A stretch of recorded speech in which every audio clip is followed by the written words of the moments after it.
Байцгаана уу? Та бүхэн маань миний явуулж байгаа подкастыг дэмжин сонсож байгаад маш их баярлалаа. Хэрв шинээр сонсож байгаа бол нэвтрүүлгийг маань дэмжиж лайк, subscribe дарж хонхоо идэвхжүүлэхээ битгий мартаарай. Энэ удаа би та нартай нэгэн болсон бодиттой жигшүүрт гэмт хэргийн талаар ярихаар бэлтгэлээ. Өнөөгийн нийгэмд хүүхэд хүчирхийлэгч гаж донтнуудын тухай хэвлэл мэдээлэлд ихээр яригдах болжээ. Гэвч энэ нь зөвхөн сүүлийн үед л Монголд гараад байгаа хэрэгүүд биш юм. Социализмын үед ч гэсэн ийм хэрэгүүд гарч байсан бөгөөд харамсалтай нь энэ талаар сонин хэвлэлээр бичдэггүй. Зөвхөн тодорхой хүрээнд яригдаад ихэнх тохиолдолд хохирогчинд буруутан болоод үлддэг харамсалтай түүх Монголд байсан юм а. Хэн нэг эмэгтэй эсвэл хин нэг охин хүчндүүллээ гэж цагдаад мэдэгдвэл эргэн тойрны хүмүүс, хамт ажилдаг, хамт сурдаг хүмүүс нь эсэргээрээ хохирсон эмэгтэйг, хохирсон охиныг буруутгаж янз бүрийн нэр хоч өгч насан туршийн сэтгэл санааны дарамтанд оруулдаг байснаас болоод энэ тухай төдийлөн хууль цагдаагийн байгууллагад мэдэгдэлгүй ихэнх хүмүүс нь нуун дарагдуулаад өнгөрөөдөг байсан байна. Нөгөө талаар эрүүгийн хуулийн заалтанд хүртэл нэр төдий ганц хоёрхан зүйлчлэлтэй байснаас болоод хэргийг нарийн шийдэх аргагүй байсан байна. Тэр үед Монгол улсад хүний эрхийн тухай ойлголт маш муу байсан нь бол энүүнтэй холбоотой юм а. 1986 оны үүрээр гал командад яаралтай дуудлага ирж нэгэн айл шатаж байгаа тухай мэдээлэл ирдэг. Гал гарсан айлд игчдүү хоёр гэртээ унтаж байгаад нэг сэртэл маш их хэмжээний утаа униар гараад гэрт нь хиншүү дүрснээр игч нь төрүүлж сэрээд дүүгээ дуудсан байна. Тэр үед игч нь 14 настай, дүү нь 10 настай байжээ. Аз болж тэднийх гэртээ уцтай орон сууцанд амьдардаг айл байсан учраас маш хурдан галын дуудлагыг өгсөн байгаа юм. Тэр үед игч нь 14 настай, харин дүү нь 10 настай байжээ. Тэднийх азар уцтай байсан бөгөөд гадаа хаалганаас нь гал гарсан боловч утасныхаа шугам гал дараа өртөж амжаагүй байсан. Тийм учраас тэр хоёр маш хурдан гал командад дуудлага өгч амжсан байгаа юм. Ингээд охид гал командад дуудчихад хоёулаа тагтан дээрээ гараад тэднийг ирэхийг хүлээгээд байжсэн. Гал сүнөөгч яаралтай ирээд хоёр хүүхдийн амийг аварсан. Гал шинжээчд дараа нь юунаас болж гал гарсныг тогтооход хаалганы гадна талаас хүн санаатаагаар үлдсэн гэдгийг тогтоогдсон. Ээж аав нь маргааш нь хөдөөнөөс ирээд галын байцаагч гаднаас нь хүн санаатаагаар гал тавьсан байна гэдэг дүгнэлт гарсныг эцэг эхэд нь дуулгаад хэрэгтнийг тогтоохоор цагдан сэргийлэхэд яаралтай мэдэгдсэн байна. Ингээ мөрдөн байцаалтын ажиллагаа эхэлсэн. Гэхдээ мөрдөн байцаалтын ажиллагаа бол удаан үргэлжлээгүй. Хэрэгтнийг нь тэр дорн тогтоож чадсан. Учир нь бол хүүхдүүд гал тавьсан хүний нэрийг шууд хэлсэн байна. Гэвч тэр хүний гэрийн хаяг болон албан газрын хаяг мөн бүтэн нэрийг тодорхой мэдэхгүй байсан тул шуурхай арга хэмжээ авч эрен сурвалжлах үйл ажиллагаа явууллаа. Сарын дараа хэрэгтнийг олж тогтоосон байна. За энэ хэрэг ямар учиртай байсан бэ гэвэл тэр өдрөөс 3 жилийн өмнө 10-аад настай байсан том игч нь гадаа тоглож байтал орцныхын сандал дээр нэг хүн суугаад байсан. Тэр хүн бол орцныхын үүдний сандал дээр нэлийн удаан хугацаанд тоглож байгаа хүүхдүүдийг хараад л суугаад байсан байгаа юм. Охины гэр нь нэг давхарт байсан учраас охин байсгийгээд гэрлүүгээ орж халууцсандаа ус уугаад мөн шилэнд ус хийж гаргаж ирээд хоёр дүүдээ өгөөд мөн байрныхаа хүүхдүүдэд ус гаргаж өгөөд байн орж гараад байсан учраас нэг давхарт байдаг юм байна гэдгийг тухайн хүн бол мэдсэн байгаа. Нөгөө талаар охин хүзүүндээ гэрийн түлхүүрээ зүүсэн байсан. Ер нь тухайн үед хүүхдүүд бол ихэвчлэн гадаа тоглохдоо ээж аав нь хүүхдүүдэд түлхүүрээ хаяна гэн гэдэг үүднээс бидний үед бол түлхүүрийн хүзүүнээс нь зүгээд өчтдөг байсан. Энэ айлд бол том хүн байхгүй юм байна. Энэ охин дүүнэртэйгээ ингээ байж байгаа юм байна гэдгийг ойлгосон юм шиг байгаа. Дахиад нөгөө охин гэрлүүгээ орох болоход ахын танаад ороод жаахан ус уучи гэж хэлээд дагаад орсон байгаа. Охин жаахан ус уух гэж байгаа хүн байна. Аман цангасан юм байна гэж ойлгоод нөгөө хүнийг дагуулад оруулсан чинь тэр хүн хаалгын дотроос нь түгжээд нөгөө охиныг ийлж үнсэж эхэлсэнд охин эхлээд гайхаад дургуутсаад бас айгаад босоод явах гэтэл чимээгүй гэж тушаагаад шууд хувцсыг тайлж хүчнэсэн байгаа. Гэхдээ тэр гэмт хэрэгтэн бол маш муу санаатай хүн байсан учраас охины онгон хальсыг гэмтээлгүй нэг ёсондоо илж таалж байгаад биеийнх нь гадуур дур тавьсан байна. Тэгээд охинд би чамд дараа эрэхтэй гоё юм авчирч өгнө. Дүүд чинь бас тоглоом авчирч өгнө. Чи аав ээждээ хэлбэл би чамайг байрны чинь хүүхдүүдэд хэлээ шүү. Танаа байрны атмаа хүүхдүүдийг би таньдаг. Чамайг надтай ийм юм хийсэн гэж танаа байрны атмаа хүүхдүүдэд чи хэлнэ гихчлэн дарамтлсан байгаа. Тэр явдлаас хойш охиныг хичээлээсээ тараад гэрлүүгөө харихт нь юм уу гэж байгаад гэрлүүгөө орох замыг нөгөө хүн отоод зогсож идэг байсан. Тэр битэл нэг удаа сургуулийнх нь багшийг нэрийг нь зааж цохож хэлээд чамайг маяглаад байвал би тэр багшид чи очиод хэлээ шүү.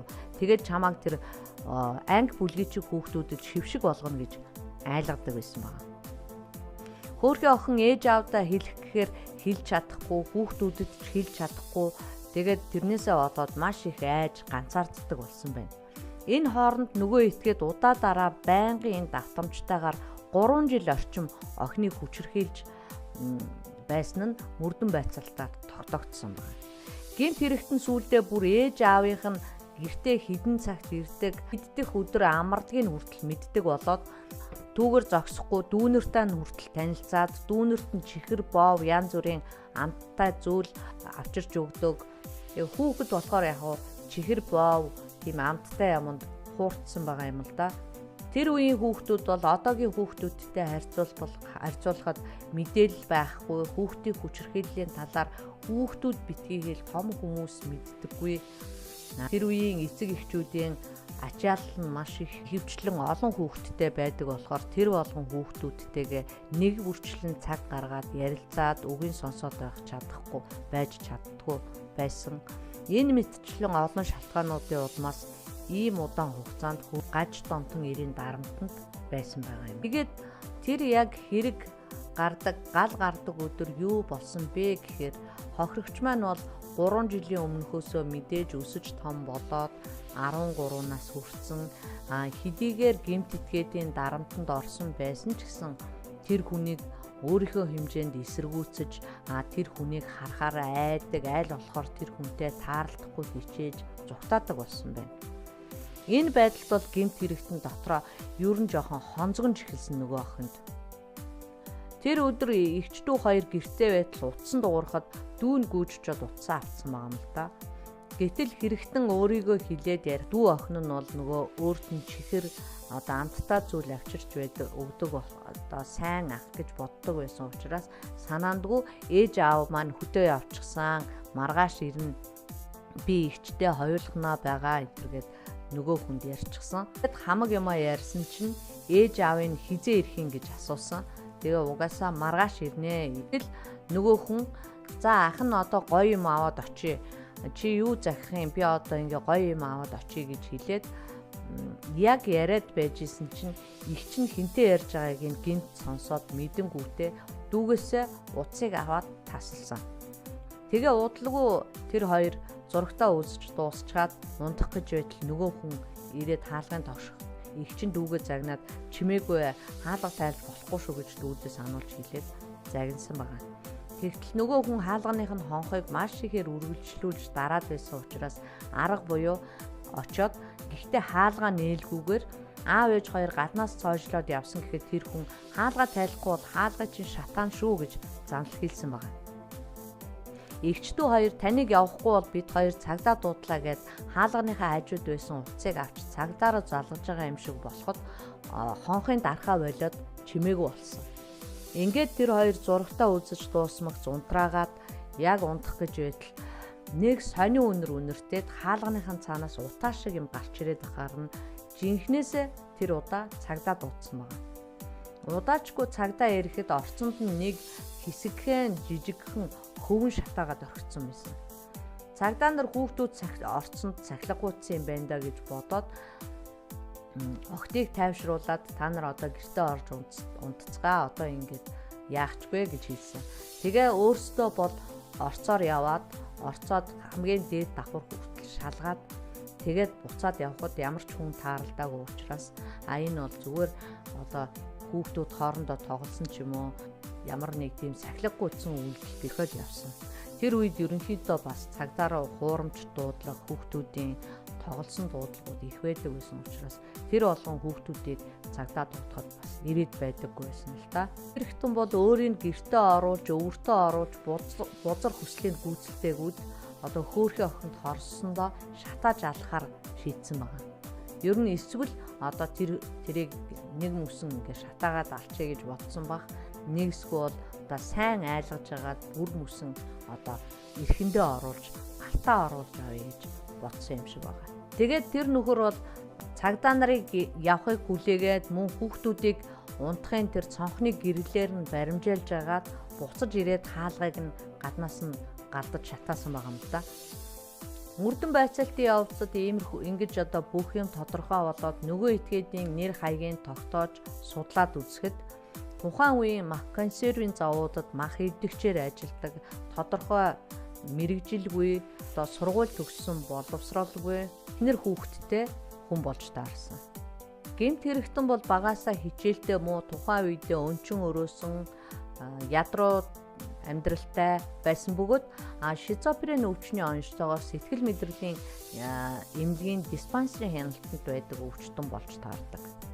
Ер нь тэр үед бол жаахан сурлага муутай, удаан ойлгоцтой хүүхдүүдийг багш нар сэтгэл мэдрэлийн эмчид аваачиж үзүүлж эрүүл хэсгийн тогтоолгоод хэрвээ ямар нэг сэтгцийн өөрчлөлттэй болвол тусгай сургуульд сургадаг байсан. Ингээд охиныг эмэгтэйчүүдийн үзлэг шинжилгээнд оруулахад онгон хальсан цочмог байдлаар урагдаагүй боловч наснаасаа эрт сунал төгсөн гэж тогтоогдоод энийг хүчингийн хэрэг гэж тооцоход хангалттай биш гэж үзсэн байна.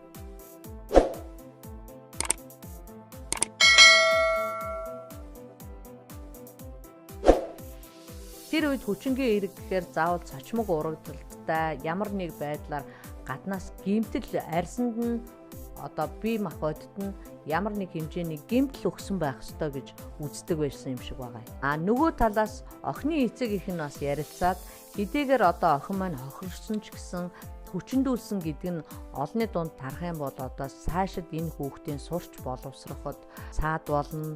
Мөн одоо хамт олонний дунд байхад ч одоо хэцүү шившигтэй асуудал болно. Насан туршдаа одоо энэ хүнд хүчндүүлснээсээ болж сэтгэл санаагаар шаналхаас гадна насан туршдаа ийм муу нэр зүүж сэтгэл зүйн хохирол авч явах болно үзсэн учраас эмт этгээдийн эсрэг мэдүүлэг өглөө харин хохирлгүй гэдэг мэдүүлэг өгсөн байна. Гэтэл нөгөө талаасаа нөгөө хүчирхийлэгч өөрөө сэтгэл мэдрэлийн өвчтөй учраас хэрэг хариуцах чадамжгүй гэж хуулийн шүүхийн зүгээс мөн тэгж үзээд зөвхөн торгуулад харин цаашид цагтан сэргийлэхийн хараа хяналтанд байхаар ингэж одоо хэргийг харамсалцаагаар шийдсэн байгаа. Ер нь тухайн нийгмийн үед өсвөр болон бага насны хүүхдүүд энэ байдлаар хүчндүүлж хөндлөнгийн болон гэр бүлийн хүрээндээ хүчрхийлүүлж дарамтлуулж байсан боловч олонний дунд одоо нэр төрөө сэвтэхгүй гэдэг үүднээс арга гэрийн ч тэр хэргийг нууж дараад өнгөрөх явдал маш их байдаг байсан байна. Ер нь тэр үед бол хүчингийн хэрэг нь зарим нэг талаараа зарим нэг хүмүүст байх ёстой юм шиг ойлгогддог байсан Монголын тухайн үеийн нийгэмд. 1980-ад оны үед алдарт бүх Хадбаатрыг Орос эмэгтэй хүчинцэн хэрэгт холбогдоод шоронд явхад яруу найрагч Шарвын сүрэн жуугаа эн чин малын бэлчээрт өдөр болгонд болдог зүйл штэ хэмээн өмгөөлж хамгаалаад үг хэлжсэн нь одоо баримт болж үлдсэн байдаг. Энэ жишээгээр авч үзэх юм бол хотоос илүү хөдөөд хүүхэд эмэгтэйчүүдийн хүчирхийлэл хэрхэн илбэг байсныг мэдэж авч болно. Тэгээд хүмүүс бол хүчингийн хэргийг тийм сүртэй хэрэг биш, ер нь бол байж байх ч ёстой бүр бага насны хүүхдтэр л биш бол ер нь эмэгтэй хүнд нэг 13 4 наснаас дээш насны эмэгтэй хүүхдүүд бол байж л байх явдал гэж буруу ташаа ойлголттой байсныг бол дээрх жишээгээр харж болж байгаамаа.